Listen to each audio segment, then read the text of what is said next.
Hi, my name is Amanda D. Pasquale, and today I'm going to be sharing with you my online portfolio.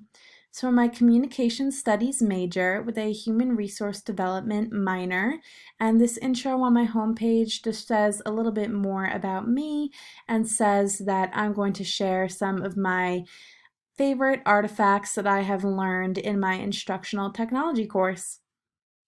Next, I'm going to click on Artifacts, which is in the middle. And this page is going to go through the main part of my portfolio, which is all of my favorite projects. So first we have Project 1, the ADDIE model, and this is a widely used framework for guiding the design and development of educational digital media. So if you click on the image to the right, that will take you to the full document where you can see my whole project. Going further down, we have Project 2, storytelling. This was used almost like photo story to tell a story through some photos that I have and some music. So I decided to share my experience going to California last summer, and I love this project because it taught me a lot about some of my favorite memories. And if you click on the image, it brings you to a link.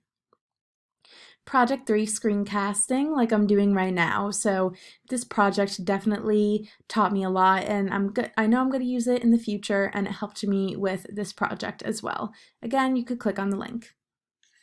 Project 4 interactive timeline. This is one of our first projects. You can click on the photo to the right to see my full timeline. Project 5, the Burke connection, which was more recently. So the image shows my personal connection. I started with James Madison and it went further down to communications and so on. Project 6, Photoshop. This one was really fun, and it's an image of me with Pilot Pete from The Bachelor. We were encouraged to use our imaginations, and this taught me to have fun with technology. Project 7, another Photoshop project. 8, going through my Powtoon. Project 9 was a PowerPoint on creating a new college with P21 and the 4Cs. And Project 10, learning how to use an infographic. So this one is also a lot of fun, and you can look through the whole thing or click on the link. When you go back up to the top, you can click on Contact, and this is just a way that anyone looking at my portfolio can reach me. Thanks for watching.